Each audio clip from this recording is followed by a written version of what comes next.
Hey everyone, welcome to the Super Review Show's Mixed Bag, coming to you live once again Wednesday night. And just a reminder, everyone, we the best podcast. We the best.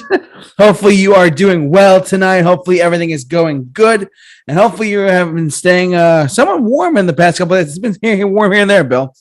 Yeah, it's the weather is just been where we are. We're not going to disclose where we are, but the weather has just been really weird. Remember last week, there were days like in the 50s, and then I think it was, I want to say it was Thursday, it was like 60 degrees. I don't even know, but all I know is that we that were supposed to get like a foot of snow, but we ended up only getting like 2 inches. Oh yeah, no, I remember that, but it was like crazy times, I tell you. But anyways, enough of that weather talk. We're here to talk tonight about our topic, which is Bill. Okay, for the past couple weeks, we've been doing better solo career. 2 weeks ago, we did Peter Cetera versus Steve Perry. Last week, we did Phil Collins versus Phil Gabriel. So for the last 2 weeks, we've just basically been doing 80s and 90s adult contemporary. Basically. But today, my friends, the time has come to raise the roof and have some fun. Boy. Today, my friends, is the big one. Yes. It is today's better solo careers. Drum roll, please. Is John Lennon versus Paul McCartney. Oh, good God. Here we go. And for all the Beatle fans out here watching, you're probably like, oh, dear God, okay, we know some people like Lennon better. We know some people like McCartney better. This is all subject to opinion. Yes. Completely. This is all opinion. None of this is subject to fact, unless you're all totally wrong. Of course. No, but like we say, art is subjective. In the words of my late uncle, opinions are like assholes. Everybody has them and they all stink. Yes, ain't that the truth? But yeah, okay, so we're looking at solo careers, so we're not going to really be looking at them when they were in the Beatles. No. This is strictly Plastic Ono Band and Wings and their solo career efforts. Oh boy, are you? I don't think I'm ready for this, but I'm not gonna lie. I'm ready if you're ready. Well, who do you want to start with, John or Paul? First, before we begin, I just want to say we were supposed to get a very dear friend of ours here tonight, and that was our good friend Daniel Zuckerman. But unfortunately, he couldn't make it, but we sent him the best, and we hope he can come on soon. Please come on soon. We hope you can. Yeah, okay. All right. So, anywho, who do you want to start with, John or Paul? Who do you think? Let's start with John. Yeah, let's start with John. I think John's a safe bet to talk about, truthfully. We can go on about him all day, but let's talk a little bit about John Lennon from the Beatles. Yeah, John Lennon is is the most iconic music artist, solo artist of any band. I agree. And again, we'll talk about Paul later, we promise. Oh yeah, no worries. Yeah, but John's music is just something else. And yes. And he was the one who started the Beatles. Yes. He was the one who started the Beatles.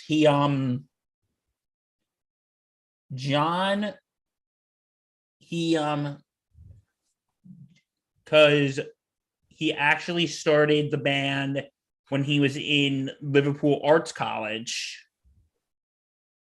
and he met Stu Sutcliffe, and they formed the band The Quarrymen, and Stu Sutcliffe introduced him to a friend of his, who was, of course, Paul McCartney.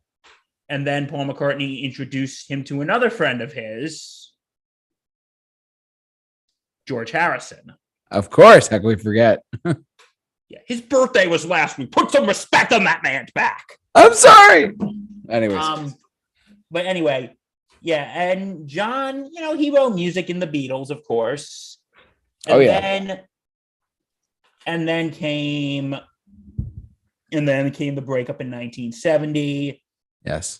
And that's when John started establishing his sound. But I would say it's even before his solo career. I would say even like in the later years of the Beatles, he started establishing his own sound. I would say so. I would definitely say that there was definitely like his later, like you can hear it on like Revolution. You can hear it on like what's not like maybe what's another? I keep thinking the White Album for some reason. Or Come Together is another one. He wrote that, right? Yeah, because, and you know what? This goes into the first thing about John Lennon. His music was very, I hate to use this word, but his music was very political in a way. It was, unfortunately. And, because I don't think he really got heavily, his music didn't really get heavily political until he met Yoko. Yep. And like, listen, regardless of how you feel about Yoko, she did have a big influence on him.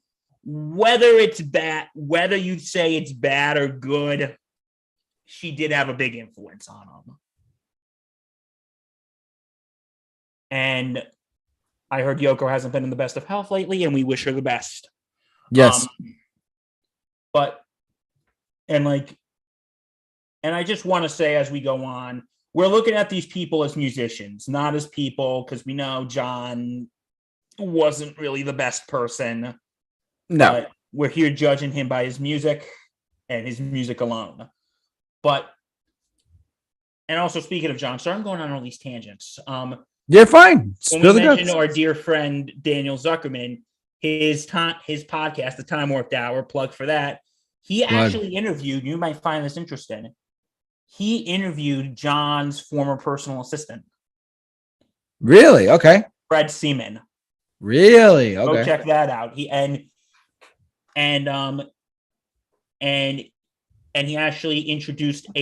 actually also interviewed another guy who had something to do with Lennon named Bob Rosenberg, I think his name is.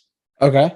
Go listen to those. They are absolutely great interviews. But anyway, getting back to John, his music started getting very political. Yes. And it started with the protest of the Vietnam War. Yeah. It started with the protest of the Vietnam War, which, you could argue would go back to the song Revolution. Yep. Like, one of my favorite lines in that song is, if you have a mind to hate, then brother, you gotta wait. It's gonna be all right. All right. Yeah. Love that one. And then, but when he broke off with the Beatles, his first really big solo was the song Give Peace a Chance. Which I love. I love that song, truthfully. All we are saying is give peace a chance. Which literally the song that song is literally 5 minutes long of just that. Everybody's talking about evolution. And, I think not getting too much into it, but regarding the current world events that have been going on in the past week, I think that song is very appropriate. I second that, my friend. I second that. And yeah, but then I think that is when John really started establishing, I'm the issues guy. Yeah. I'm getting into politics. I'm getting political. And, there was also a bunch of other things going on. Like, did you know that Richard Nixon wanted to try to have John Lennon deported? Really? I didn't know that. Okay. There's a documentary. I haven't watched all of it. It's called The U.S. versus John Lennon. Really? See what happens when you hang out with me. Oh, This is yeah. then another excited edition of Random Facts with Bill. Random Facts with Bill. Ow! Oh, yeah. Yeah, Richard Nixon wanted to have John Lennon deported. That's very interesting. Because the reason why John Lennon came here to New York is because him and Yoko got busted over in England because there was a drug raid. Oh, wow. There you go. I don't know if they got arrested or anything, or they just like, Yoko, throw the weed out, throw the weed out, throw the weed out. We need to leave. Oh, my God. We need to get out of here, like, now. Come on, Yoko, let's go. Oh, yeah. Hello, guys. It's just me. I'm John Lennon. I'm just walking. I'm not smoking pot. Me and my wife Yoko. We're just taking a walk. We're going to the our suitcases. We're going on a nice holiday. Yes, we're going on a very nice holiday. Oh, my We're God. going to be gone for about a month, maybe about 30 months, but we're going to be gone a while. Bye. That was really good. What was that? That was really good. I'll give you credit. That was a good impersonation of them. Yeah, but anyway, but then that's when, and then they came to America, and because of John's involvement in the anti-war movement, Nixon wanted to have him booted. But Interesting. But then, like years later, we all know what happened to Nixon, and turned out he was a crook. And then when Jimmy Carter got in office, John Lennon got his green card. But anyway, but then in all that time span, then came 1971. Then came in 1971, and that was the song Imagine. Which I will contend is a fantastic song. Yes, and that song is... I think that song is Lennon. It really is, if you think about it. And there has been a lot of controversy over the years. Yeah. Because I think one of the big, and you tell me if you agree or disagree with this statement, a lot of people find the song kind of hypocritical. I could see that. I mean, I could see that, but tell me why. Because the song, and I'm just saying what people say, because the line, was it, imagine no possessions, I wonder if you can. Yeah, what about it? A lot of people say it's hypocritical because it's being sung by a millionaire. Oh, I never thought of that, though. That's interesting. Okay. I don't know, like a lot of people say that, but I like the song, but the message is kind of hypocritical. I mean, John Lennon did have a lot of money. Yeah, but I think the song has good intentions. It shows how humanity can be. It really does show how, and if you remember back in our, on our 9/11 special, this song was actually put on the banned song list, the infamous Clear Channel banned song list. That's right. I remember you saying that. Yep. I think the reason why, I don't think it has anything to do with the possessions. I think it has to do with the opening line, imagine there's no heaven, it's easy if you try. Because if you're a person of faith and you just lost someone and you want to believe that person, whether you're Christian or Muslim and believe that they're in heaven, or if you're Hindu or Buddhist and believe in reincarnation, right, and you're listening to a song that says, imagine there's no heaven, that's kind of... Yeah, it crosses some lines. Yeah, but that song is very poignant. And like the song, and another song is and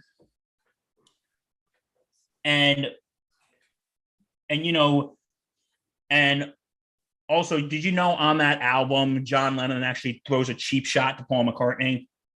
Really? Do tell. It's a song called How Do You Sleep at Night? Okay. And you know who plays guitar on that song? McCartney. Who? George Harrison. Harrison. Okay. Which Harry. I'm very Harrison. shocked by because Paul and George were very close. Oh no! I mean, the funny thing was that they were still like, even though they broke up financially speaking, like as a band, they were still friends Well, no, Paul and John didn't talk to each other for a while. for a little while, but they did mend a little bit at some point, right? They did end up.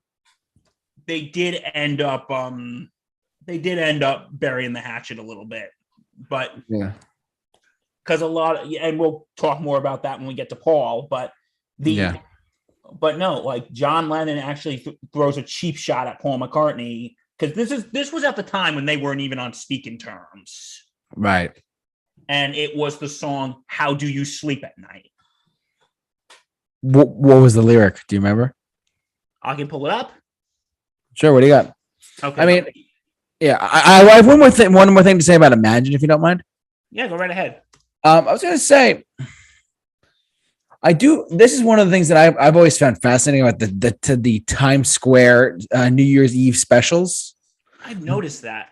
You notice that they play this song too. Like I wanted to bring this up ball tonight. Drops. Right as the ball drops or before the ball drops, they cover John Lennon's Imagine. Why? I mean, I think I'd like to go have good hope, have good, good intentions for the new year and all that stuff. I think that's what they're trying to go for. But I mean, do you think they're overlooking that a little bit or no? Like overlooking what? Like the point of the song on a New Year's Eve thing on a program. I mean, am I going? Is it a stretch? Am I going too far? Well, you know what? I think in a way, I think Imagine is both optimistic, but I think it could be very pessimistic. I think so too, actually. I think the optimistic thing is, hey, let's have world peace. Because that famous line going, you may say I'm a dreamer, but I'm not the only one. I hope someday you will join us and the world will live as one. Yeah. And because I think the song is optimistic, but in a way it is sort of pessimistic because, again, imagine there's no heaven. Right. Imagine no possessions. Like, I can see what he's trying to say. And like, listen, I think that, and no, when people bring up that point that, he's saying imagine no possessions, but yet he has millions of dollars. And this goes into something that happened recently.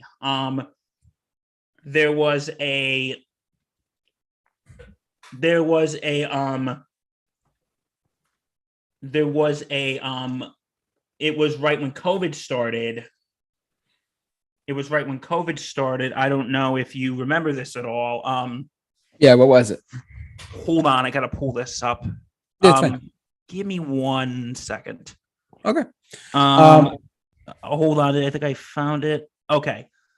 Right when COVID started and the lockdowns, Gal Gadot, aka Wonder Woman.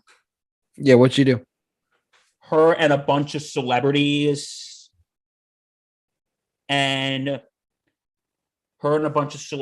like all recorded parts of the song Imagine. Mm-hmm.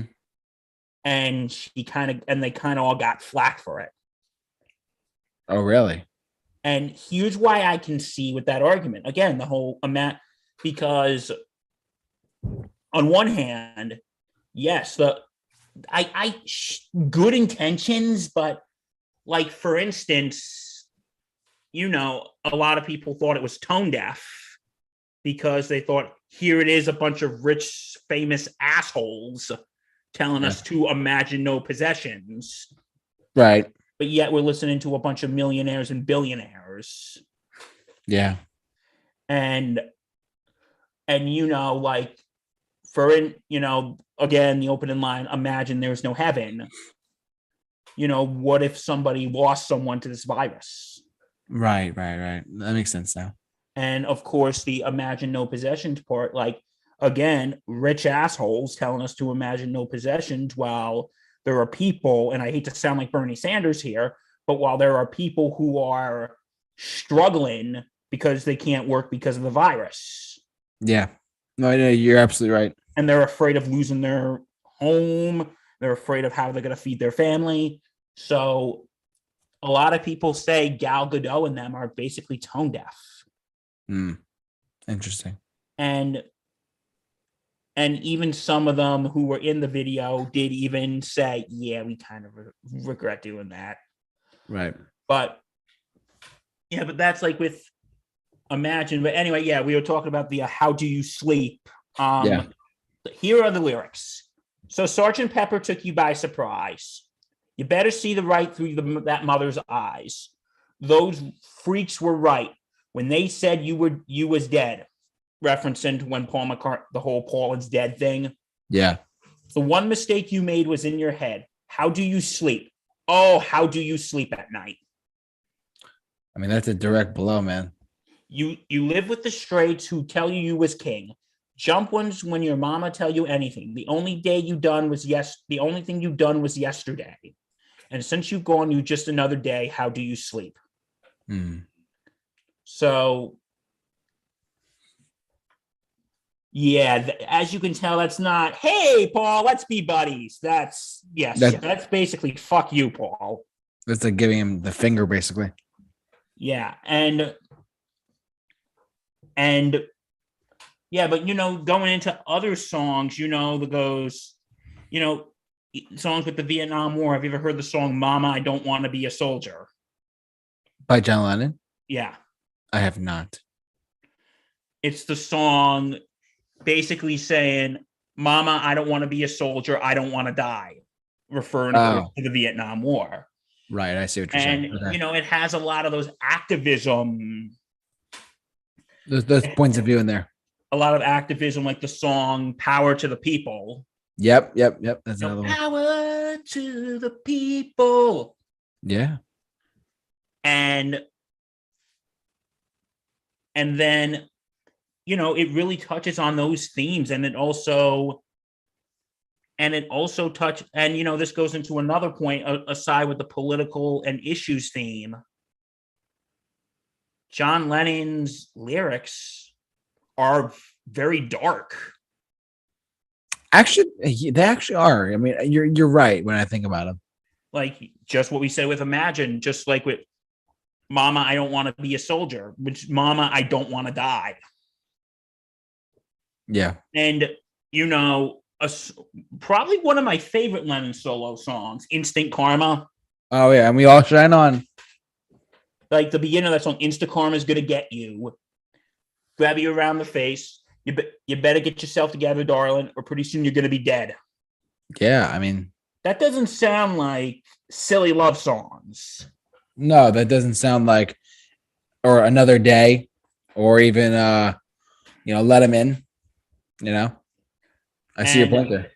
And then another song, and this goes into, all right, folks, listen, we're going to get into a little bit of a controversial thing here. I know today is Ash Wednesday. As you can see, I had my ash. It's fading. Ironically enough, it's Ash Wednesday. And I don't mean to insult anyone's religious faith. Yeah. But did you know John Lennon actually wrote a song called God? Really? Yes. And let's just say the song isn't something you'd be hearing Sunday morning at Mass. What is it about? John Lennon was basically a staunch atheist. And good God. Here's the opening. God is a concept by which we measure our pain. I'll say it again. God is a concept by which we measure our pain. Yeah, pain. And then it goes in the whole, I don't believe in magic. I don't believe in I Ching. I don't believe in Bible. I don't believe in tarot. I don't believe in Hitler. I don't believe in Jesus. I don't believe in Kennedy. I don't believe in Buddha. I don't believe in mantra. I don't believe in Gita. I don't believe in yoga.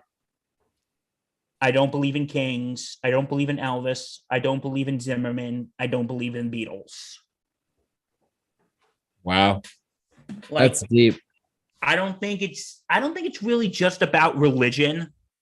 No,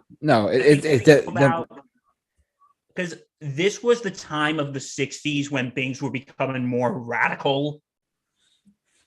yeah. And when they were turning away from things like Western religion and things like, he brings up Kennedy in there. And this is when things were becoming more radical. And there is a part when he says, I just believe in me, Yoko and me, and that's reality. Mhm. And then he goes, the dream is over. What can I say? The dream is over. Yesterday, I was the dream weaver, but now I'm reborn. I was the walrus, but now I'm John. And so, dear friends, you'll just have to carry on. The dream is over. Wow. Like, that's deep. Yeah, that's depressing. Yeah, it's literally That song is very, very depressing. very. Like, I'll be honest, I could only listen to the whole song like once or twice because it's just super depressing. How is the tone of the song? Is it upbeat or no? It's I don't believe in Jesus, something like that. Oh wow. It's very deep and it's very depressing to listen to. That's why I can't really listen to it. But I don't think that concept is just about religion. I think it's also about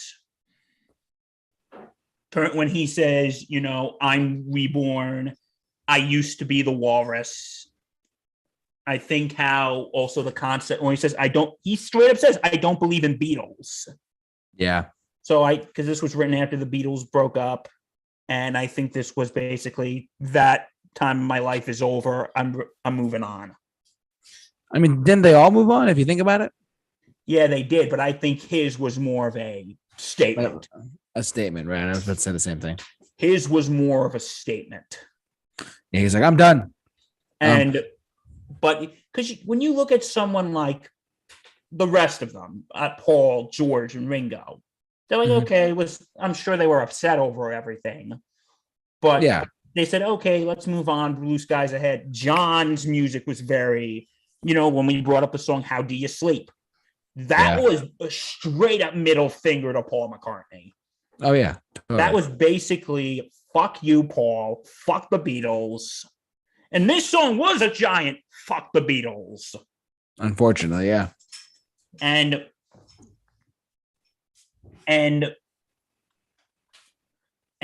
yeah, so John's lyrics were very dark. And I would say in even some cases, very nihilistic. Yeah.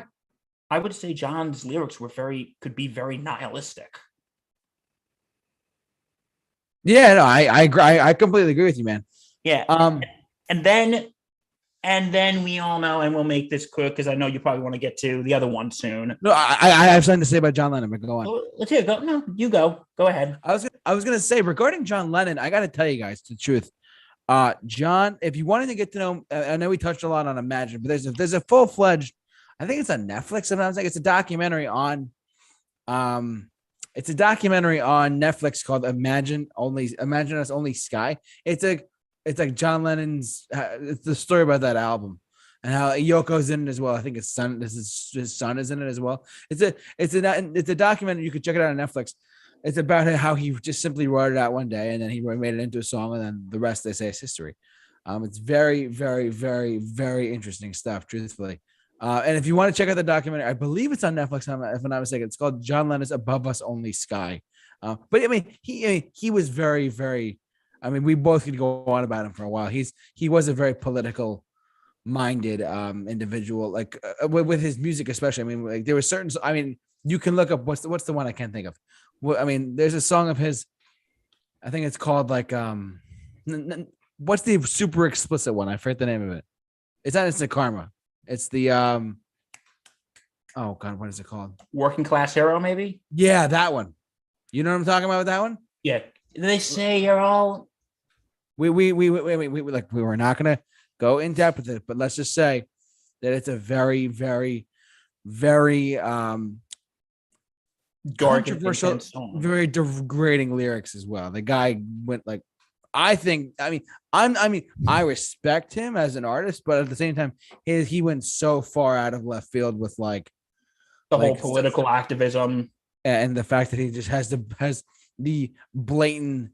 Writing a song is freedom of speech, but like going to that extent was like, oh my god, you know what I mean? So, Yeah, but but then I think in his years, John sort of toned down. I would Like, think so. like there was a song I don't know if you've heard this story. I think you did, but John Lennon collaborated with Elton John Yes, on a song called Whatever Gets You Through the Night. correct. Yes, And they made a bet.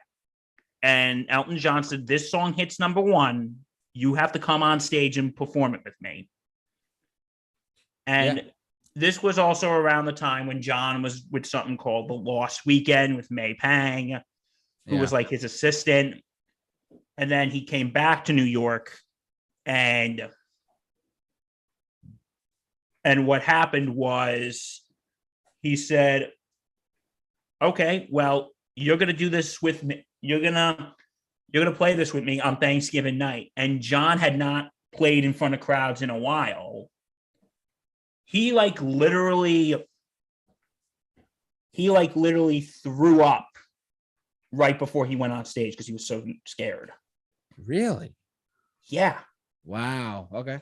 And Elton John goes, I have another friend of mine coming. Ladies and gentlemen, please welcome John Lennon. And they performed Lucy in the Sky with Diamonds and Whatever Gets You Through the Night. And then they're about to play. I saw her standing there, and the way John introduced it was so funny. It's like, this was written by an old fiance of mine named Paul. And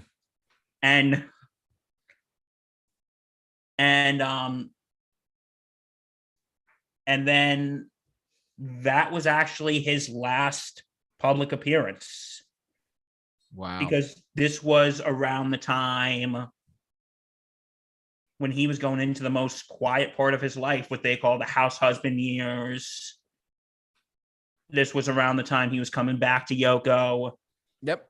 And he did release one more album, which was the album Rock and Roll, which was about you could tell like around this time, John's life was starting, because it was more songs that was more reflecting on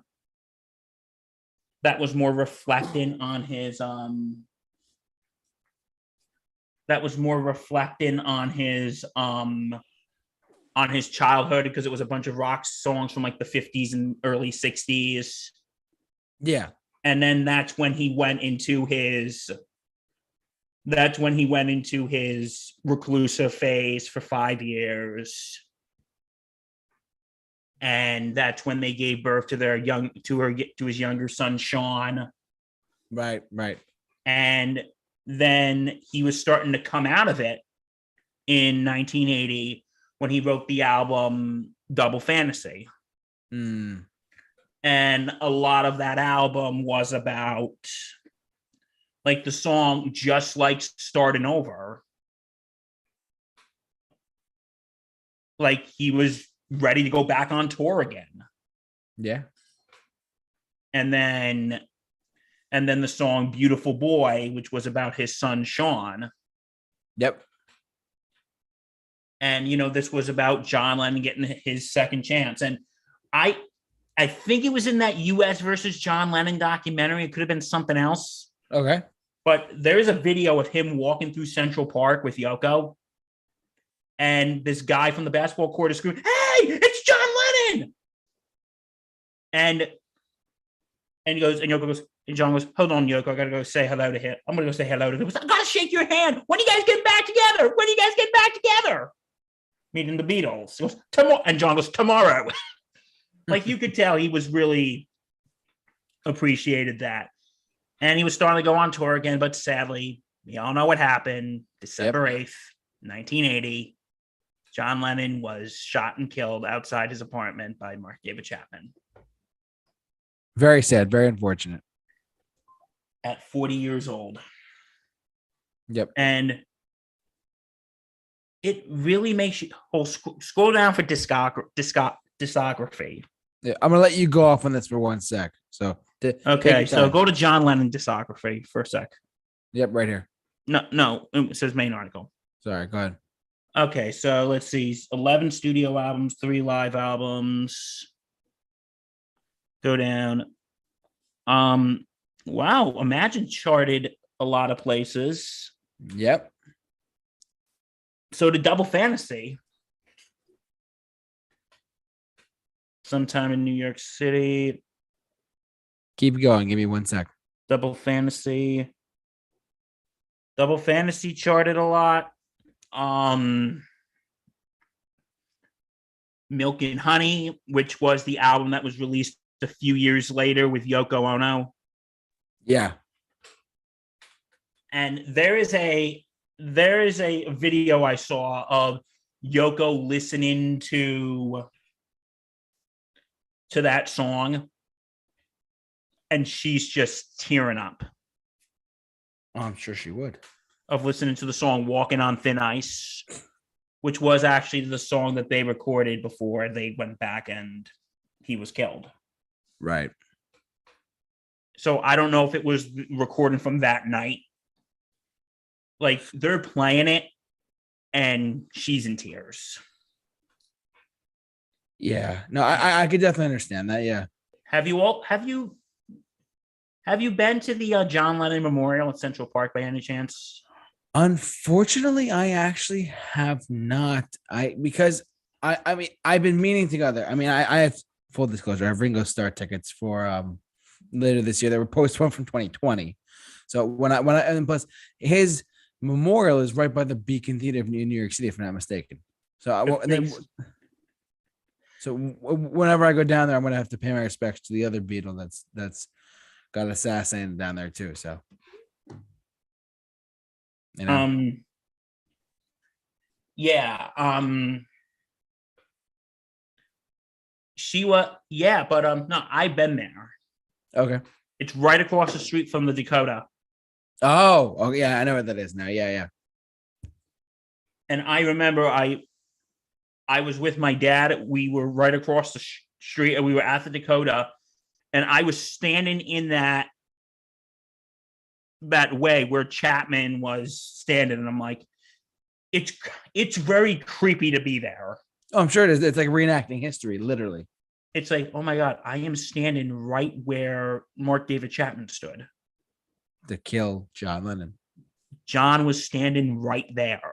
Yeah, I'm pretty sure. I have not been there myself, but I'm pretty sure if I go there, it's like, I'm pretty sure if I go there, it's like, it'll be a surreal experience. Like his ghost might be floating around somewhere. Kid you and not. It has the famous, I don't know if you saw the famous Imagine Circle. I like I said, I haven't been there, so I'll have to see it when I go down there. Oh, you probably seen pictures of it. Oh no, I've seen pictures of it on Google. Yeah, I've seen pictures of it. And yeah, so yeah, that's John Lennon. Final thoughts on John before we move on to the other Beatle? Honestly, I think we covered a lot of bases. I think, but if ultimately, guys, it's whatever you think. If you are a fan of the Beatles, and if you're a fan of solo Beatles as well, if you have not checked out John Lennon's solo work, check it out.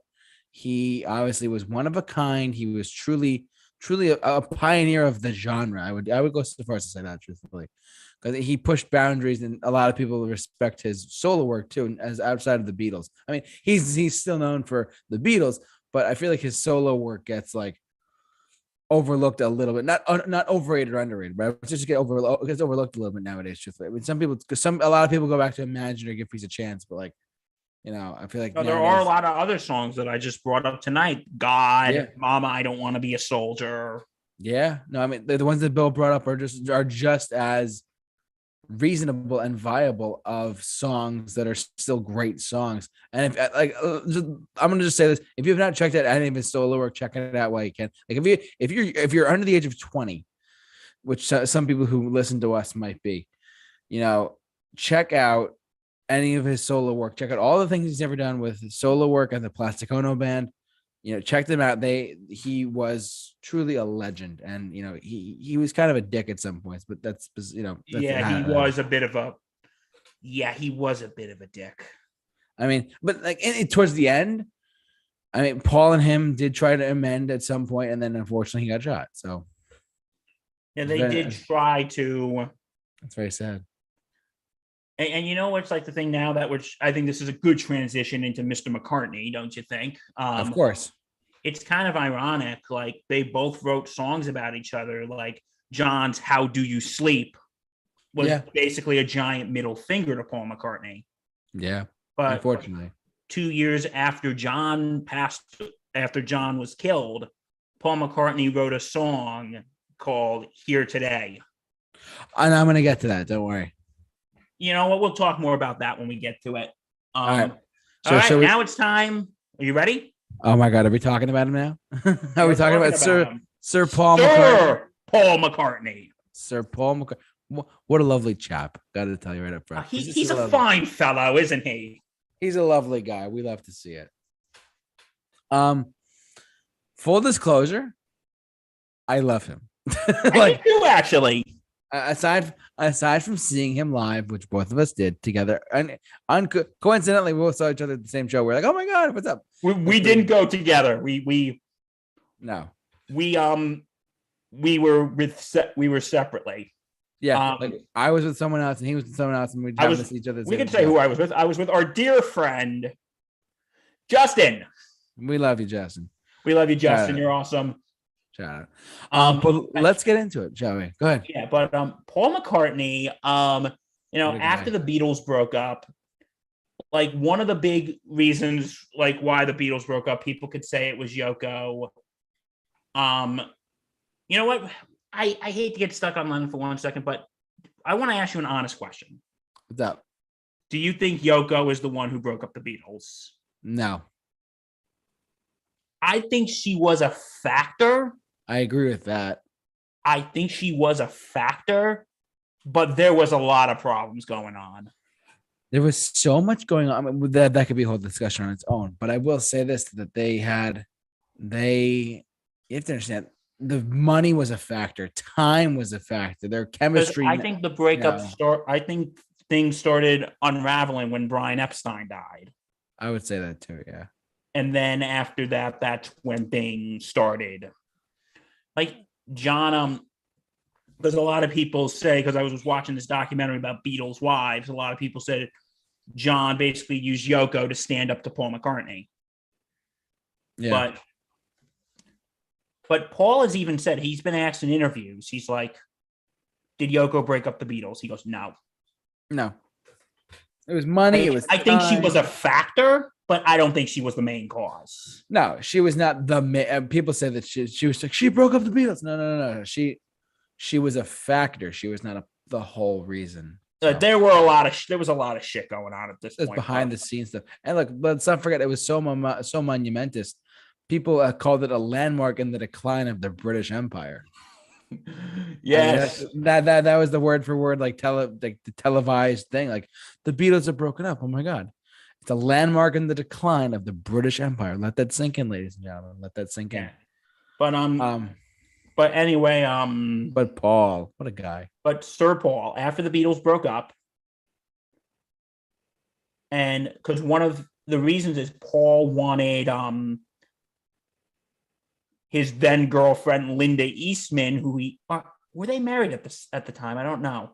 They were married at one point. I forget when. No, I think they did. I think they did get married. He remained married to her until she passed away in 1998. Yeah, she was the first wife. But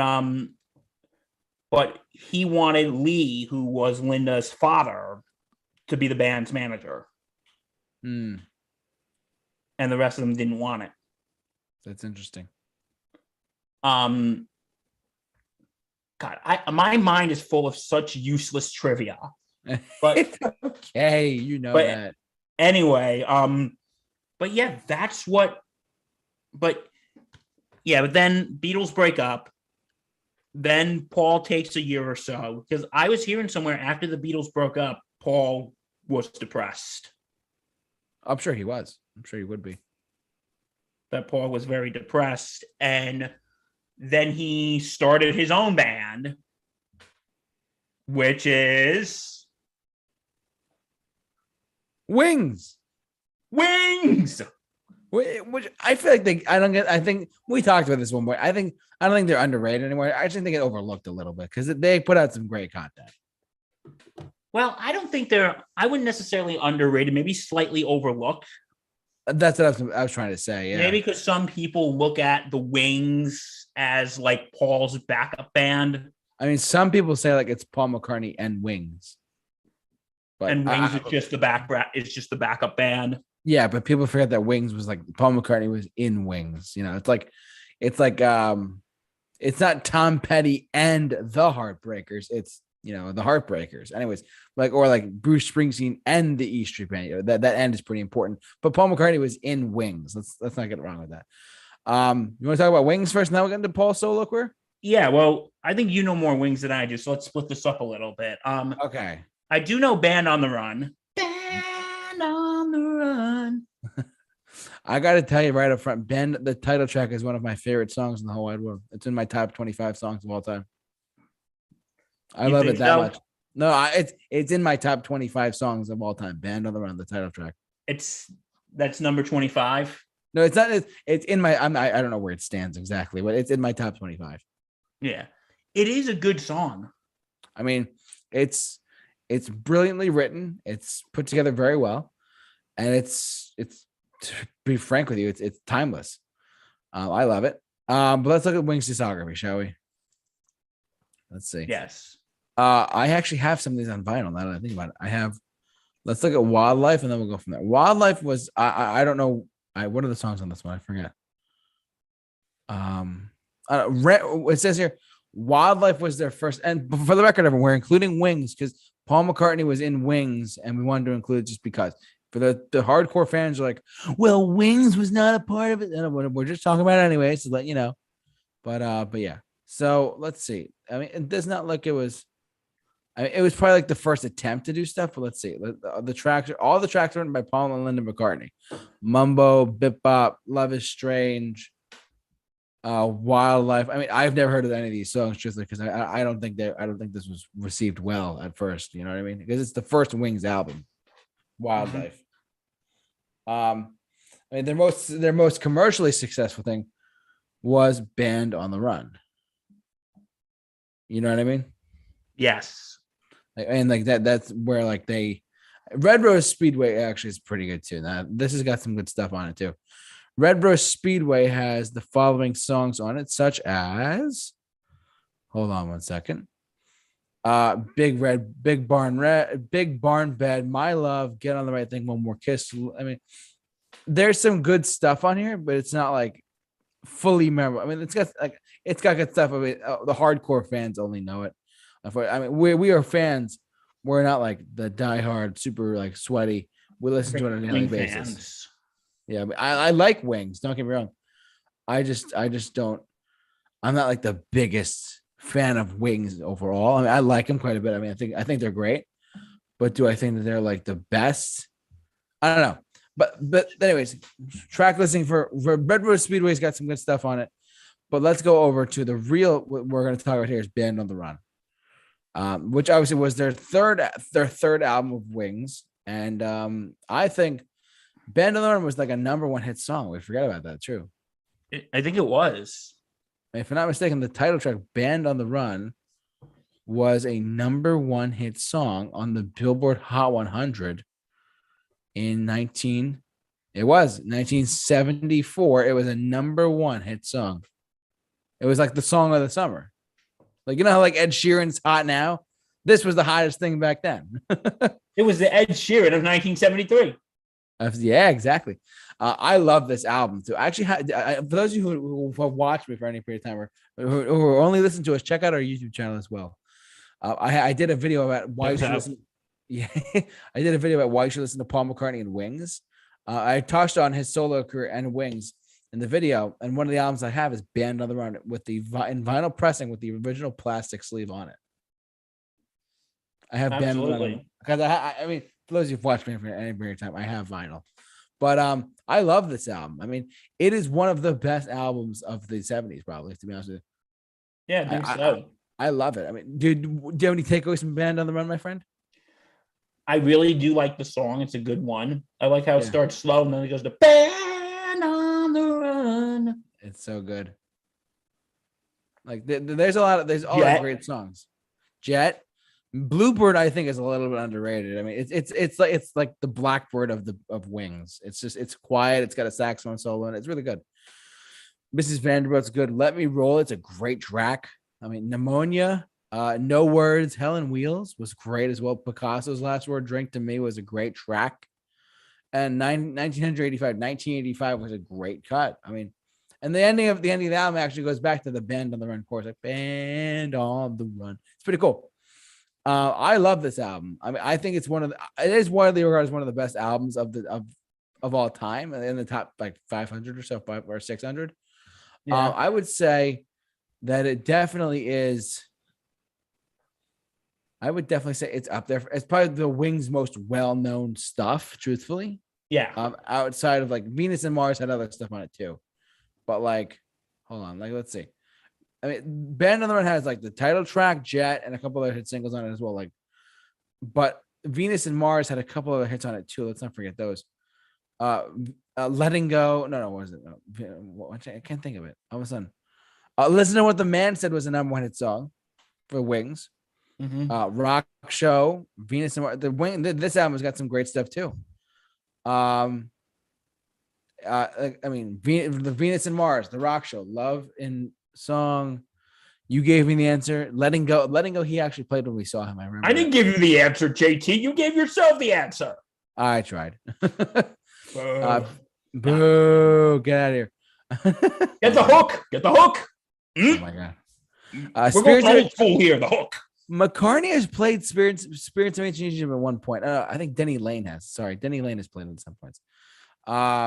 Listen to What the Man Said. It's the number one hit song. Listen to What the Man Said. I like that one. Actually, it's a good one. I don't know, overall, but Wings, Venus and Mars is a great album as well. I have this one. I know this one for sure. I have this one. Wings at the Speed of Sound. This one has silly love songs on it. That's a great song too. They want to just fill the world with silly love songs. What's wrong with that? What is wrong with that? There's nothing wrong with that, truthfully. I mean, that's all we hear on the radio nowadays. But Let Him In, great song. The Night You Wrote Before. The Note You Never Wrote, never really heard it. She's My Baby, it's a good one. Wino Junko, Silly Love Songs is great as well. Cook of the House. More some of these songs I don't really remember. I mean, I listened to it once before, but outside of Silly Love Songs and Let Him In, that's about it for me. Like as far as like the songs I know off the top of my head. But I do like it's a good album overall. I mean, Wings at the Speed of Sound, and why not? Let's look at Wings Over America. I have this one. I do have this one. This is kind of like a greatest hits at the time for a triple live album by the British American rock band Wings. That's crazy.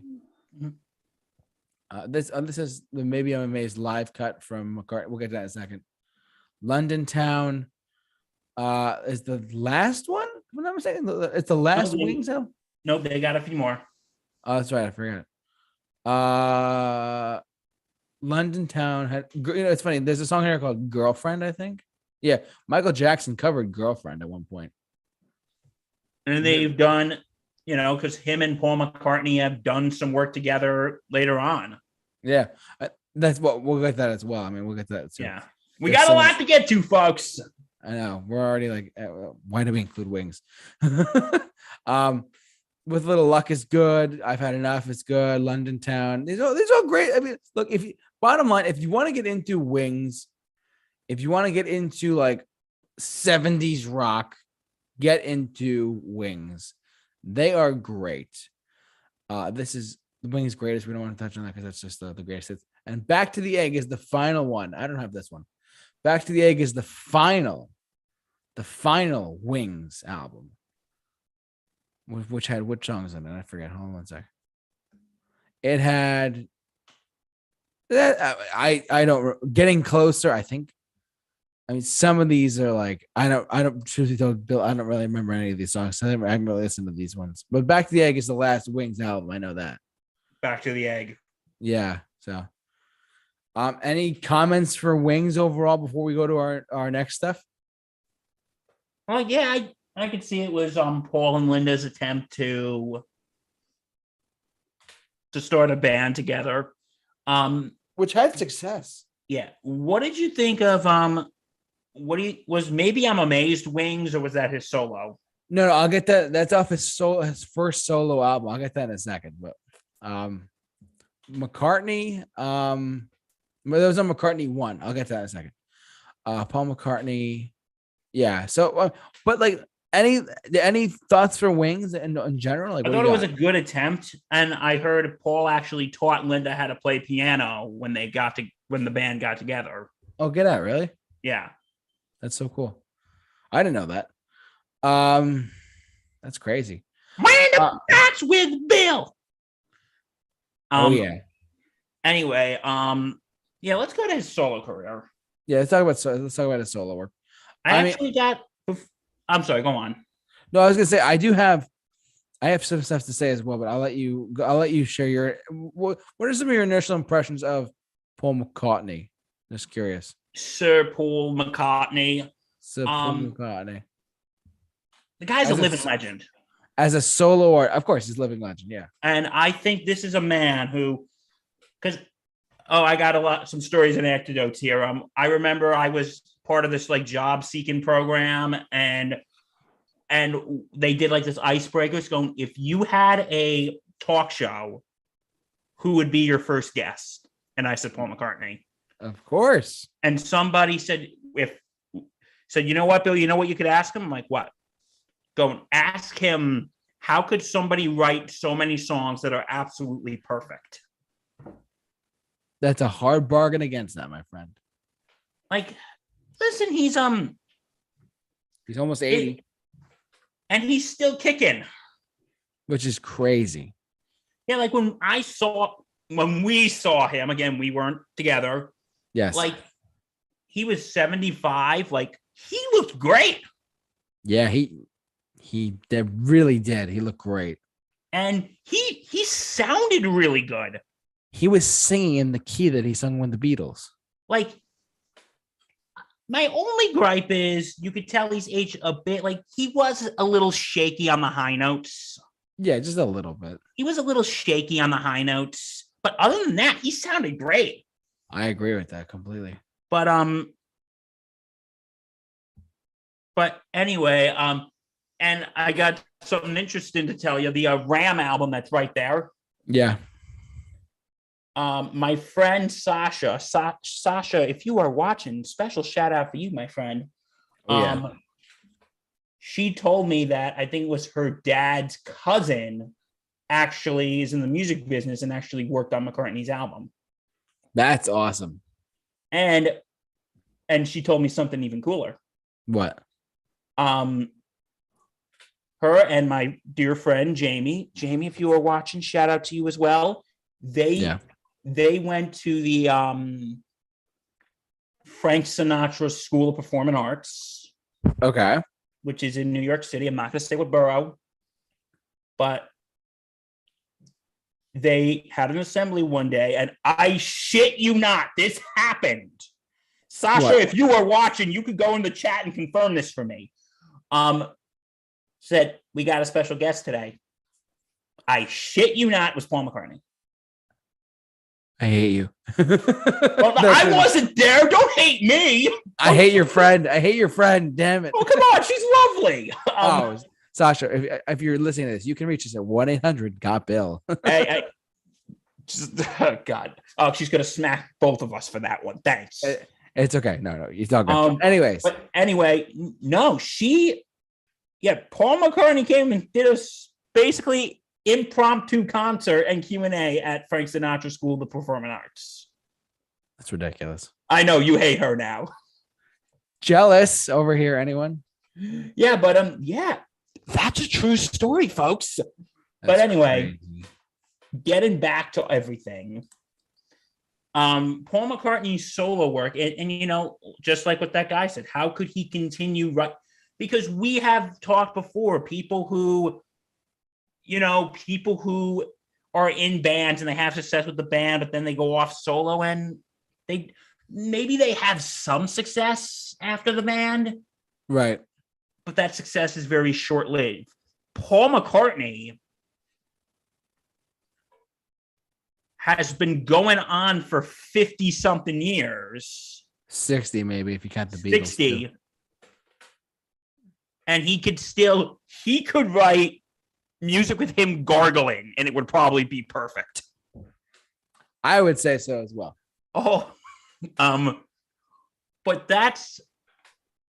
But you know, and that's the thing. And you know what? It's like nowadays, Paul McCartney, he doesn't have to go out and tour. You know why? Why? Because he has more money than God, but he does it because he loves it. He loves touring. He has set on record that he loves to tour.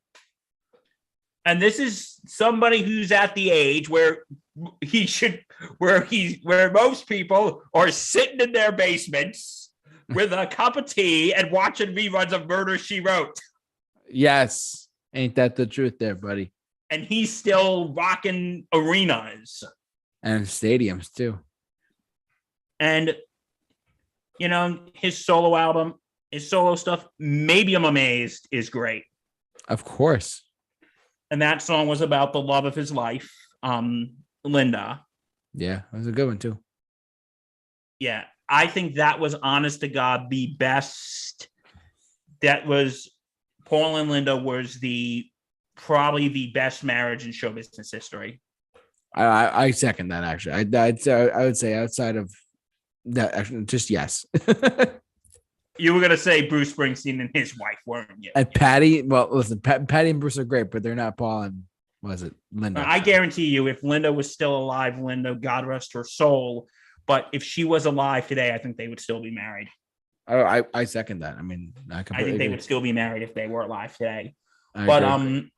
Shall we get into their albums? Let's get into the albums. Let us get into the albums, shall we? Now, we're not going to, I'll tell you what we're not going to talk about. We're not going to talk about his instrumental or covers album. We're talking about his albums that he released by releasing his solo work, like his own solo career. Let's start with McCartney in 1970. His first, which is the same year Let It Be came out. So it's probably like, okay, I'm done now. On to my solo stuff. Yeah. Which, by the way, this is the first of 3 albums he made where he plays all the instruments by himself. He did the whole thing by himself. Maybe one of 3 albums he did. The way you love me all the time. So that's funny. It received mostly negative views too back in the day, but now it's kind of receives like a classic. Yeah. Which is interesting. Let's get into the track listing. So they're all tracks are written by Paul McCartney, the lovely Linda, of course. That Would Be Something. Valentine Day. Every Night's a great track. Every Night's a really great track. Hot as Sun / Glasses. Junk. I thought Junk was pretty good too. Man, we Was Lonely. Ooh You, Mama Miss America, Teddy Boy. Sing Along Junk. Maybe I'm Amazed is like one of the last songs on the record, Bill. That's great. And that ends up being like the most successful.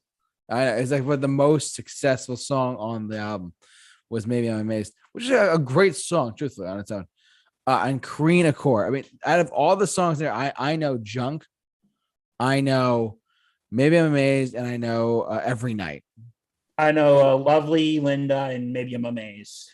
Okay, so we were on the same page to some extent. Like we both have similar knowledge of this. It's a great album overall too. I mean, it got like mixed reactions when it first came out. Like the actual the critical reception of it was like they're like it's all right, it's unfinished, whatever. But I mean, honestly, a lot of people say it's really good now too, which is great. So it was received bad back then, but then over time they're like, okay. Now it's really good. Now let's get in. Now, any other thoughts on McCartney, the first album, or no? No, not really. I think we've hit everything. All right, let's go to Ram in 1971, which turned 50 years old last year. Ram, which is crazy on its own. I Ram, I'm least familiar with. But Yeah, I'm let's go not down. much familiar with it either. So, But oh no, I am familiar with more than I thought. Too many people. I know that one. Uncle Albert and Admiral Hazy. I know that one. I know Heart of the Country, and I also know Another Day. Those are really good songs. can on I this be album. honest with you, JT? What's up? I don't know any of these songs. It's okay. It's okay. But this is your homework for tonight, Bill. Tomorrow morning when you wake up, just look up this album and listen to the songs. Too Many People, Uncle Albert, and Another Day in Heat of the Country. That's if someone to come, like if you just came in and said, I've never heard this album, listen to those 4 songs and you're good. Okay. That's what I do. So Too Many People, Uncle Albert, Heat of the Country, and Another Day. Another Day is a great track for me too. Let's jump over to that really covers Ram is another good album too, truthfully. I liked it, truthfully. And it was the first number. Uncle Albert was the number 1 hit for him without the Beatles. It was his first number 1 without the Beatles. Wonder who Uncle Albert is. I'm sure he's a swell dude. I'm sure he is. Now let's talk about McCartney 2. I have McCartney 2, Mecca 2. This has some good. I mean, there's one. I mean, I am not the biggest fan of some of the things. There's one song on this album I hate. And what song is that? Temporary Secretary. Have you heard this one? It's kind of like an earworm to me. No, I haven't. Okay, listen to it once and then never listen to it again. It's very synthesizer heavy. It's like his experimentation with that. It's kind of like a new wave thing. But I mean, honestly, if you want my humble opinion, it's got good stuff on it. Like Wonderful Christmas Time came out of this. A song that people either love or hate. Yeah, probably because it's played so much. But like, because if you go on any Christmas, you go on any hated Christmas song list, this song is actually on that list. Yeah, it's only on the original deluxe. I think of it. I forget. Oh, it's not. I forgot. Anyways, coming up, great song, Temporary Secretary. When the first time I heard it, I wanted to like turn my brain off. It was ridiculous. On the Way, I remember Waterfalls is okay. Summer's Day Song, a deep track, but I like a lot. It's a nice track with about like summertime, which I like. Frozen Jap, Boogly Music, Dark Room, One of These Days. Overall, look, you forget he wrote all the songs in the album, and he made the whole album by himself. You forget that. So one guy, I'm not saying you, but like people forget that this guy's so talented.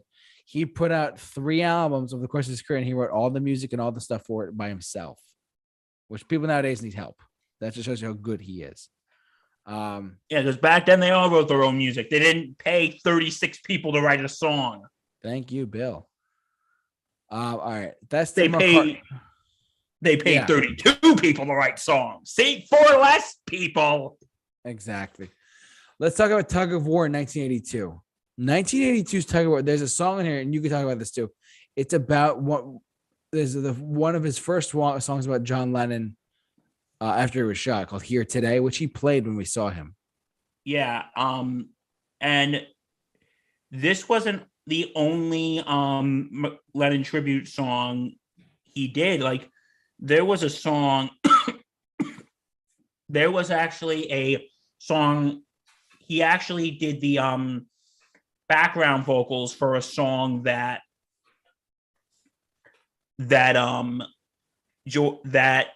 George Harrison did, called All Those Years Ago. Okay, I did not know that. Okay. And guess who was drumming on that song? Ringo. They said it was the closest to a Beatles reunion they ever got it. That's crazy. And you know what I'm going to do now? I'm actually going to compare Here Today to All Those Years Ago, if you don't mind. Go ahead. As Lennon's tribute songs. First, All Those Years Ago. It's more like a song.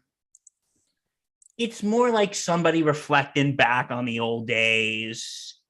Like, one of the lines was, the first line of the song was, I'm shouting all about love when they treated you like a dog. And you were the one. And there was a line going, you were the one who they said was so weird all those years ago. It's more like you can't really tell that it's about someone who's deceased, if you know what I mean.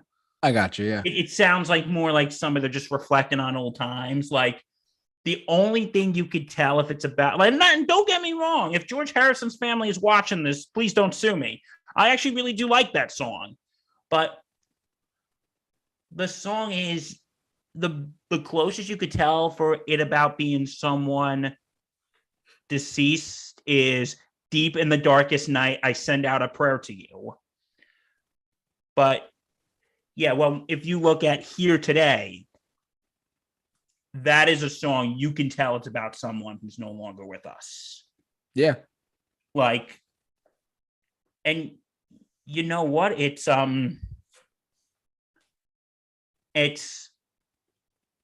I remember when he actually played that, when we saw him, I actually teared up a little bit.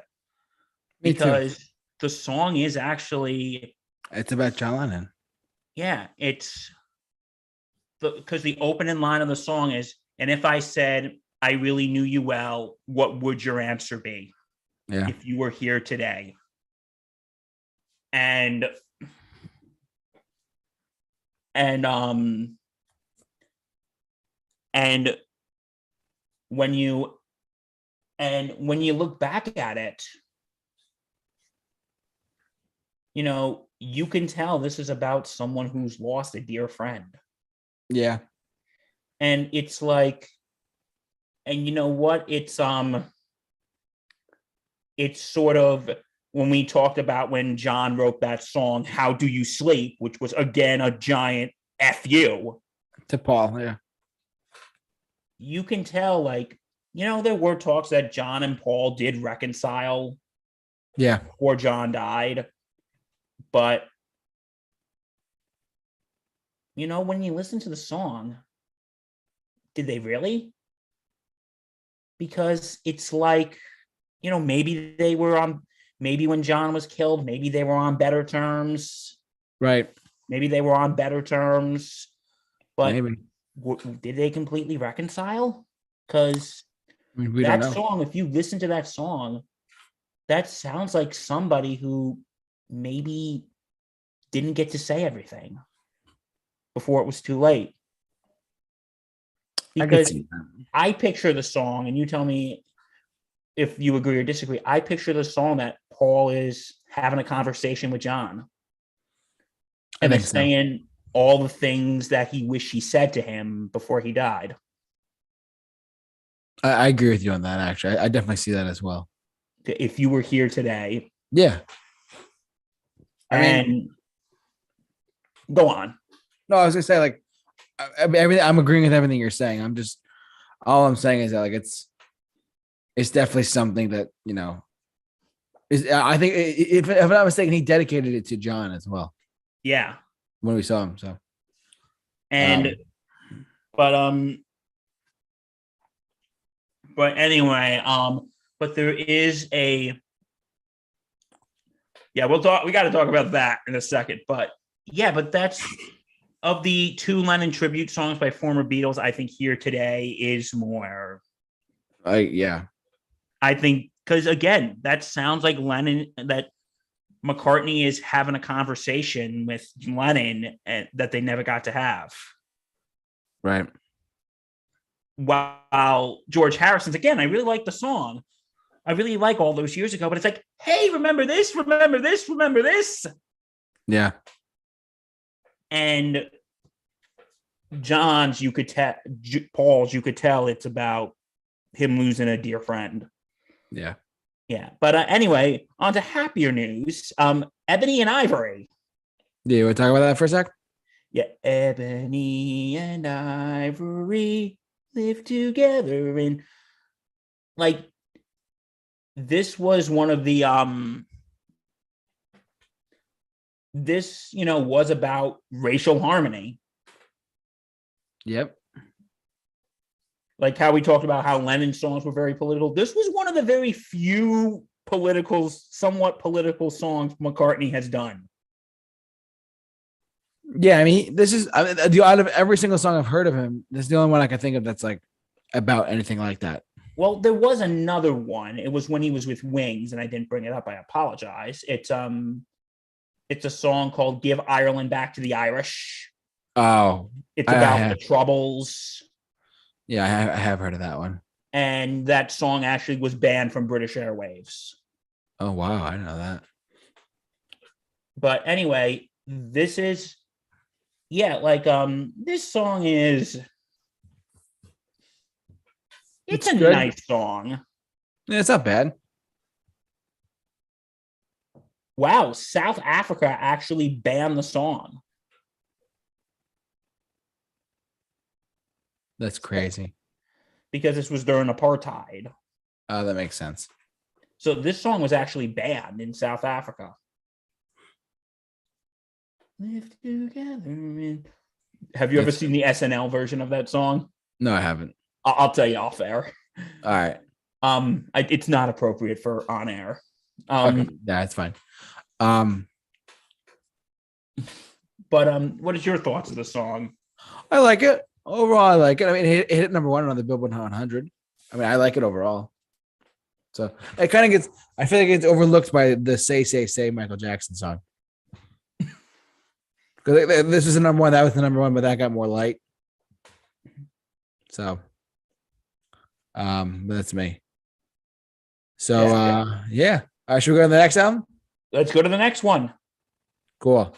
Pipes of Peace. I mean, 1983. I have this on vinyl.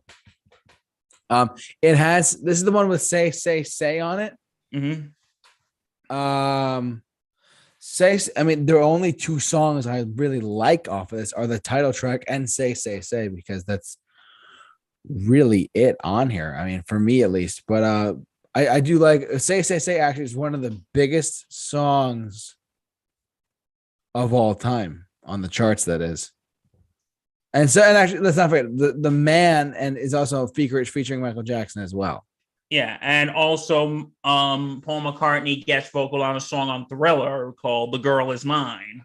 I love that song. Girl is mine. And too bad Paul and Michael's relationship. Unfortunately, because when when Michael Jackson bought the rights to the Beatles songs. Yeah. Wah.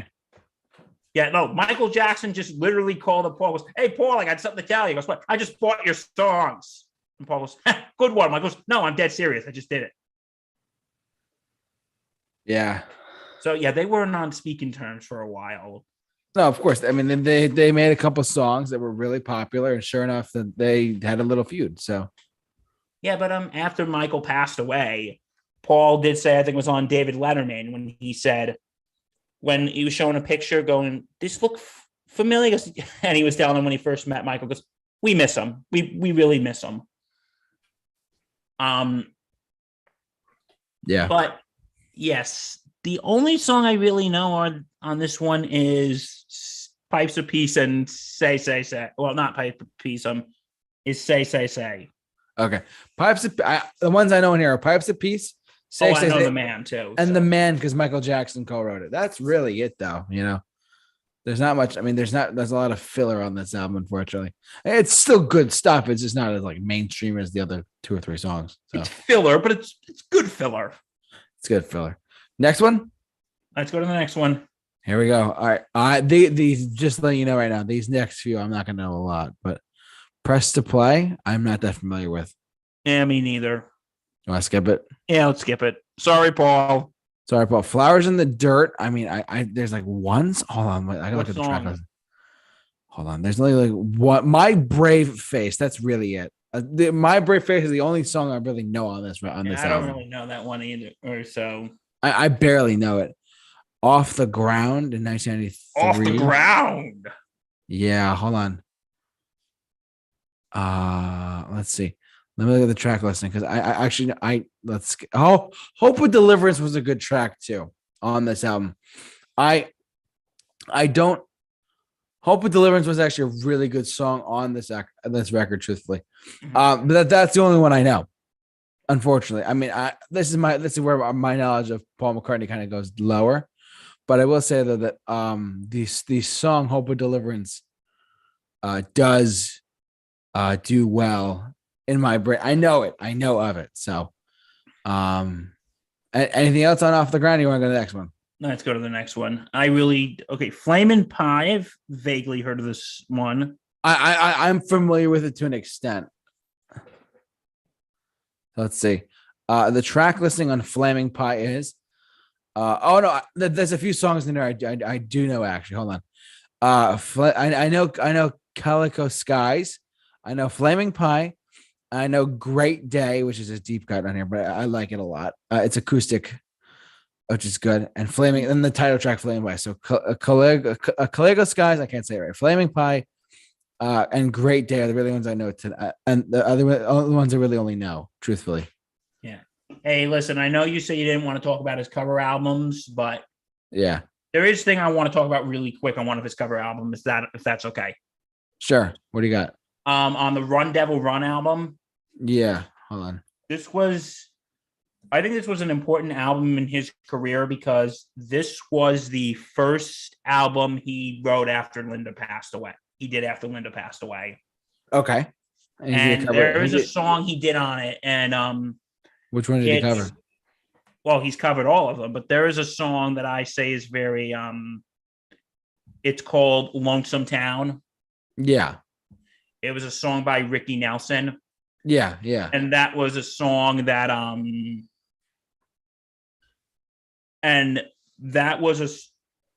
after Linda died, they had a tribute concert and he played this song because it was a tribute to her because he said, this song really means a lot to me and Linda. When I was in Liverpool and she was in New York, and I remember listening to this song constantly. And the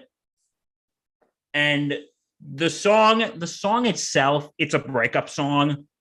But when you hear Paul sing it, you basically hear him like he's not literally crying, but this song, you can tell it's probably because this song was very sentimental to him and Linda. You can tell he was upset, sad when he was singing it. Like the opening line of the song is, "There's a place where love is gone to cry their troubles away, and they call it Lonesome Town, where the lonely hearts stay. You can buy a dream or two that'll last you all through the year, and the only price you'll pay is a heart full of tears." Wow. And then the chorus is, "I'm going down to Lonesome Town to cry my troubles away." Oh no, it's I'm going down to Lonesome Town with a lonely heart, with a broken heart stay. I'm going down to Lonesome Town to cry my troubles away. Yeah. And if you listen to the original Ricky Nelson, it sounds like one of those teen idol breakup songs. Right. But when you listen to Paul sing it, it's sad. It's really, because when you listen to Ricky Nelson, it's like, oh, my broken heart. But when you listen to Paul sing it, you can hear the pain in his voice. Yeah. Because that song meant so much to him and Linda. And yeah, I know that's kind of random, but that's why they call it Random Facts with Bill. Oh yeah. By the way, just letting you, this is not a complete covers album. He wrote 3 songs for this album. Run Devil Run. No Time, Try Not to Cry, and What It Is. Well, it depends on what your definition of the word is, quoting Bill Clinton. But anyway, but yeah, I think that album is somewhat important because this was his first, because after Linda died, he kind of, didn't perform, and he was kind of with, and, when she was sick and in her last days, he was spending time with her. Yeah. So he kind of stayed away from music. And then when she passed, he returned to it. That's when he returned to it. And because I remember seeing an interview with Julian Lennon, John's son. Yeah. And it was like right after the Rock and Roll Hall of Fame when Paul was being inducted. Right. And also our boy Billy Joel was being inducted the same year. Maybe that's why they're such good buddies. Maybe. But Julian was asked, well, how's Paul doing? Going, I think he was happy that he was here, but I think he was sad because Linda wasn't there to see it. Yeah. So yeah, that's my little tangent. Let's move on. Let's go. Um, Driving Rain, I know nothing about. Do you know anything about it? no, not really. No, I got nothing. All right. Oh, I know Freedom. I know about Freedom. Okay. That was actually a song that Paul actually wrote after 9/11. Oh, get out, really? Yeah, because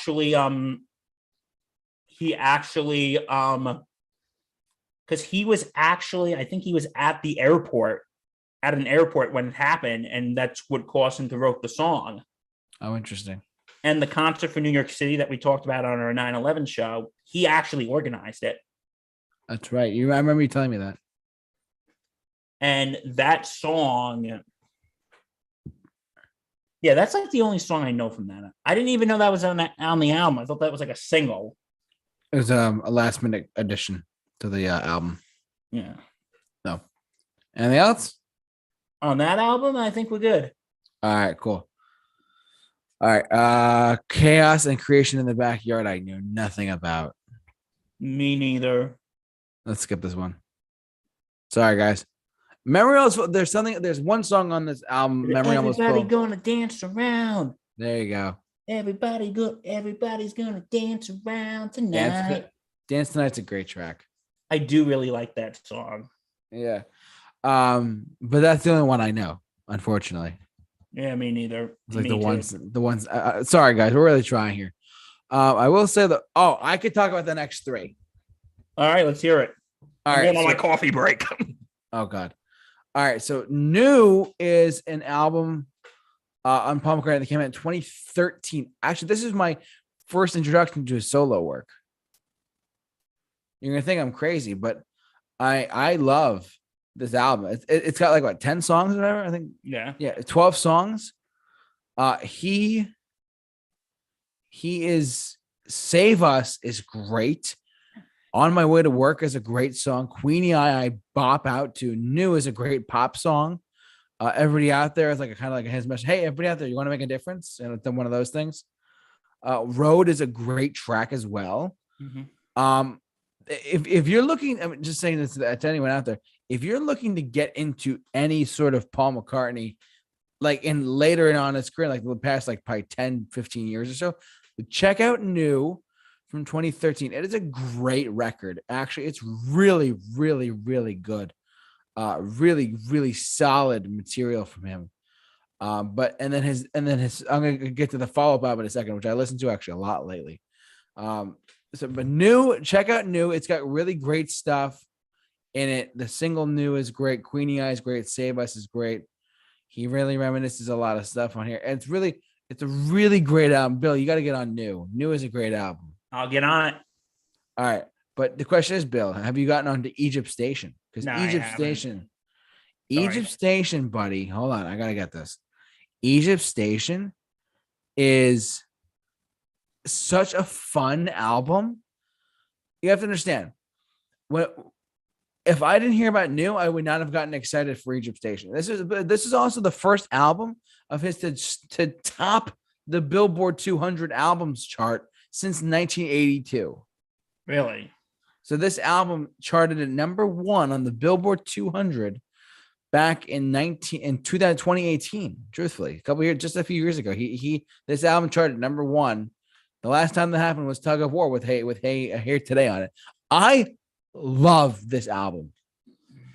I love Egypt Station so much. Like it's such a great album. Like, and unfortunately, it gets overlooked because it's such a modern album. But it's so what's the word?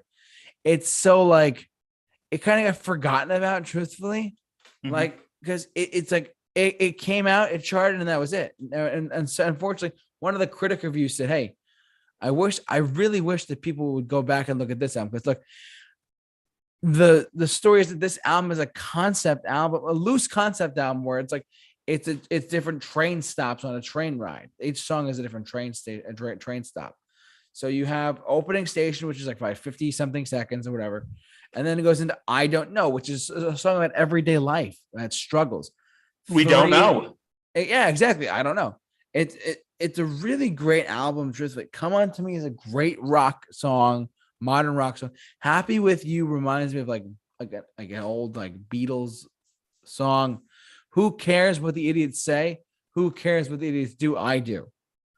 That's a great song. For You, Bill, is a bop. If you have not heard For You, I gotta listen to it now, don't I? you have to listen to this whole album. Because I've listened to the album, and if you've seen my Rock Talk episode for this album, but for Egypt Station, he goes. So someone recorded when the album first came out. The Beatles channel on Sirius XM did Paul McCartney was in the studio and did a track by track discussion about this album on Sirius XM, and the link for that is on YouTube, so you can go check it out on YouTube as well to see and hear him talk about every single one of these songs on the album, and you can hear him talk about in sequential order on YouTube. It's like just Google Paul McCartney Egypt Station Sirius XM broadcast, and it's like an hour and a half long video, but it all comes up, and it's really a fun album. For You is a really funny pop song. Confidant is a love song with a guitar. People Want Peace is about the people in Palestine. Hand in Hand is kind of a love song. Dominoes is great. Back in Brazil is literally about being back in Brazil to the South American audience. Do It Now, Caesar Rock. Despite repeated warnings, without getting super political, it's about world leaders and figuring out what to do. It actually fits very well with Ukraine right now. Station 2 is just an instrumental interlude, and it ends on a melody. This album, from start to finish, should have won Grammy of the Year. It's that good. Why? Why did they not count it for whatever? I don't care. This is just, I love this record. I listen to it almost on a daily, someone on a daily basis, Bill. On a daily basis. Like, it's just such a great modern rock pop album. Rock album. It's just that good. I love this album. So it was like praised by critics too. Yeah. So, anyways, Egypt Station, guys, get on it. If you've not heard Egypt Station yet, get on it now. It's just that good of a record. And the album cover is great too. All right, let's talk about his last solo effort before we close off for the night. And we got to get to the comparison too. Yes, that too. But let's talk about McCartney 3. McCartney 3 is his third album he released, where he did all the instruments on the album. He wrote all the songs. He wrote all of the album. He wrote every single song on the album, and it's been nominated for Best Rock Album at the next Grammy Awards, which is crazy. I can't believe that, truthfully. But overall, I did I love it as much as Egypt Station? No, but I will say that this album was a lot of fun. It's your typical Paul McCartney record to a T, and it was fantastic. I didn't love it as much. I did not love it as much as Egypt Station, but I do love this record for quite a bit. And McCartney 3 was a solid delivery from Paul McCartney, which is great. He talk about guys who's almost 80 years old. He's still writing great songs, which is crazy. So, anyways, but like I said, McCartney 3, check it out. It's in the style of a dice on a I don't know, just listen. Check it out. Just check it out. It's a great album. Okay. There's one song I want to just clear my chest, get off my chest about. Sure, what do you got? Before we move on to comparison. Have you ever heard this song he did called 4 or 5 Seconds? Yeah, we'll talk about that. With Rihanna and your boy Kanye. I know. Now, I have a bone to pick with some people. I've waited 7 years for this. Oh, good God. Here we go. I've waited 7 years for this. And guess what? I have a platform where I can pick this bone. Oh, boy. Here we go. There were people when this song came out. Yep. And they were going, you know who's really good on this album? This new guy, Paul McCartney. Oh, my God. For real? Yeah. And another one, when it was listed, Rihanna, Kanye West, and Paul McCartney. People are like, who's Paul McCartney? Yeah. I gotta tell you, I have no hope for this generation. This generation is screwed. Yeah, we're screwed. You dumbasses! Paul McCartney, who was in the greatest musical group ever, and that is not being hyperbolic. You know what? In 30 more years, people are still going to be talking about Paul McCartney, John Lennon, George Harrison, and Ringo Starr. They're not going to be talking about Kanye. And if you've been watching this for a while, you know my thoughts on Kanye West. Rihanna, I don't really have a beef with. She seems nice. She's good. Yeah, she dealt with some terrible things with Chris Brown, but she's with someone now. She's expecting a child. Congratulations. But saying that, oh, who is this Paul McCartney fellow?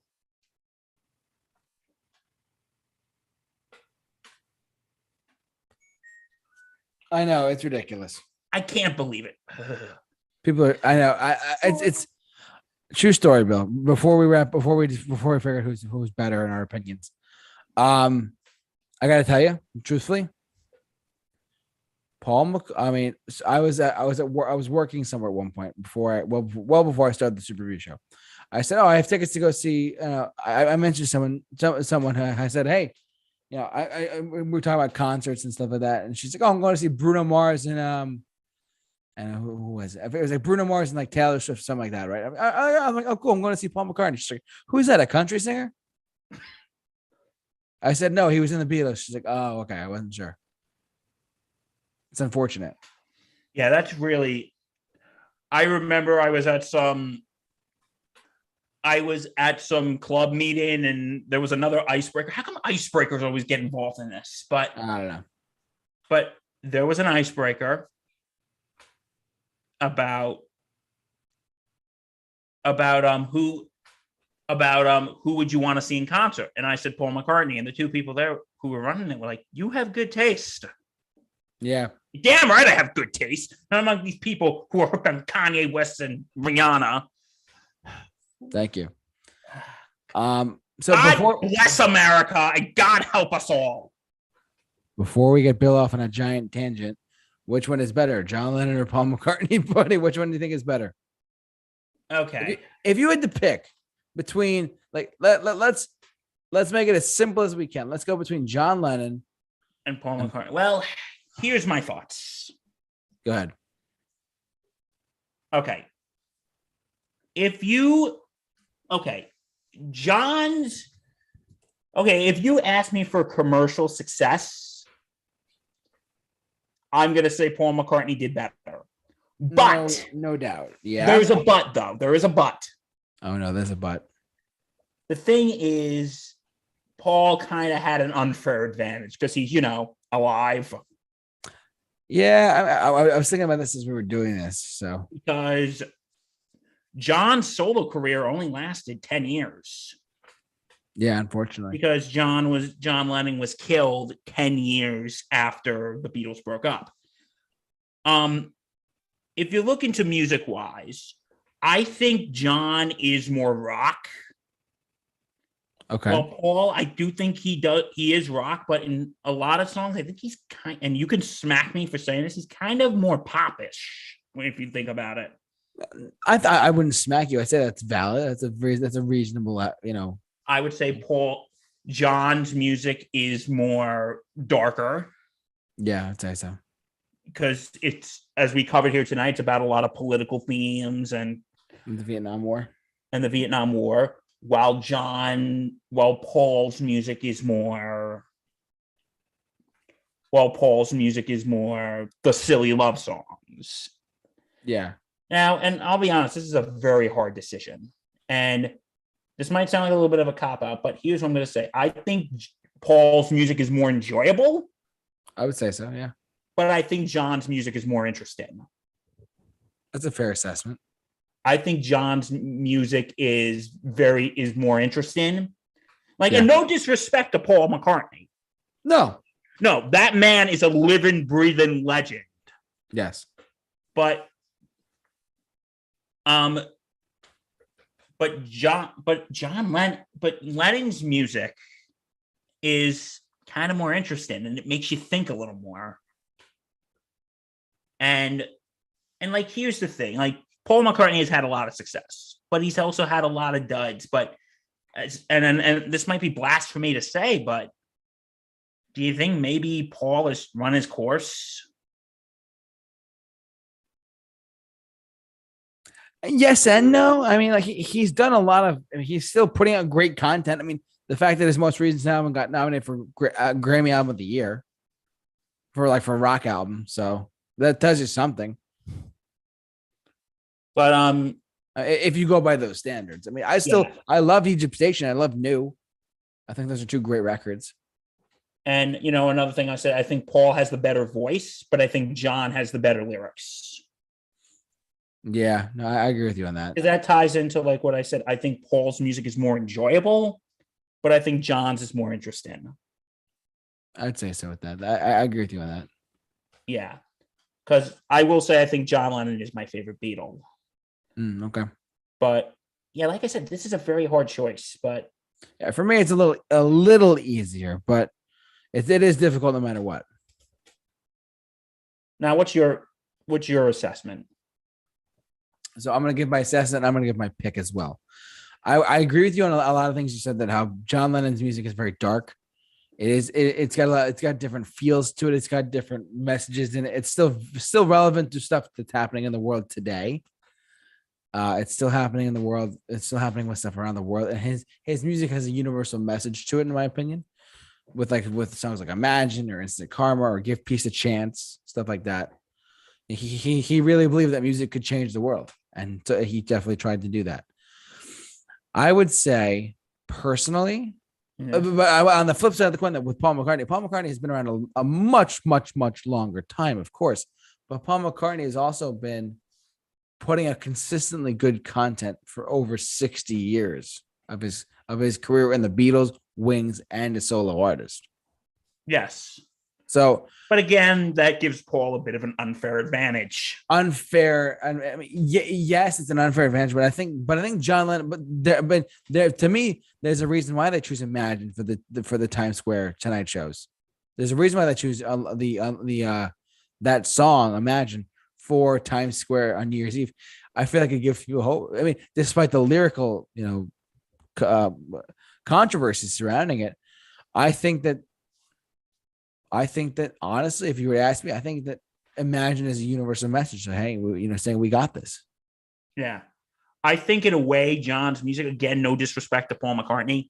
Yeah. I think John's music in a way is kind of a little more memorable once you think about it. Yeah. I mean, not many people. I think maybe it also has to do with, again, that unfair advantage for Paul, but here's an advantage for John. John's been gone for over 40 years, and maybe his death remembered his music more. What was that? Maybe his death has remembered his music more. Yeah, maybe because people remember John Lennon for what he was, music-wise, and maybe that's what people think about. Yeah. I mean, and whereas McCartney is still going strong, he still has $1 billion to his name. So that, he has had success over the course of his lifetime. He's a very fortunate guy. But yeah, honestly, between you and me, Bill, I'm going with and McCartney. Everyone watching. Yeah. And everyone watching and listening. I'm going with Paul McCartney. Why? Because hear me out for a sec. Mm-hmm. When you think of, to be fair, you can't go see the Beatles anymore because two of the members are dead. Yes. But you can still go see one of the lead singers of that group in Paul McCartney. Whereas if you go see Ringo Starr, he didn't sing a lot of the songs. So there's one advantage for Paul there. I'm not anti-John. I love John. I think John did a great job with his work, truthfully.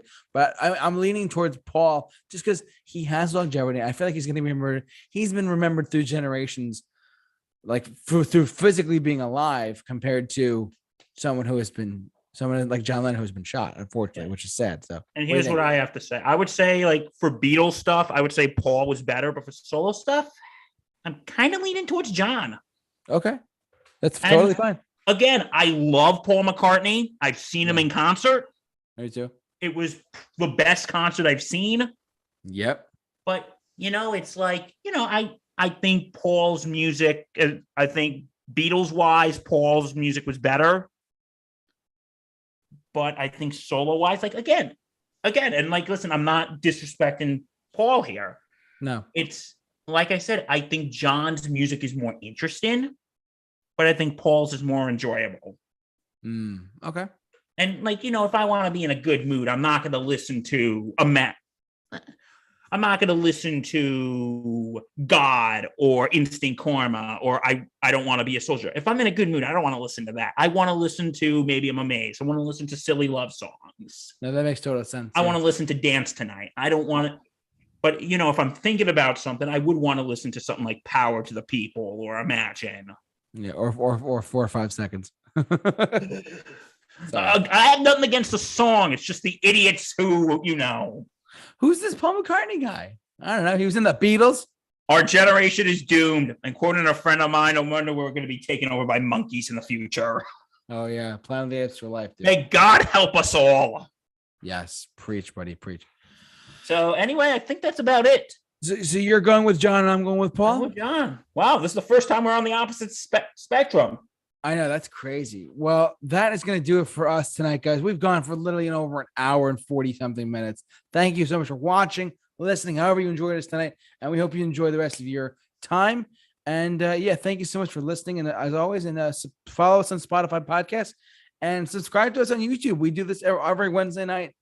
Sorry we started a little late tonight, but that's okay. We hope you all are doing well. Stay safe and be well out there. And Bill, what do you got? And don't forget, check out our podcast, Sports Insanity Podcast, on the Sports Insanity Network. Check us out. We are on all platforms.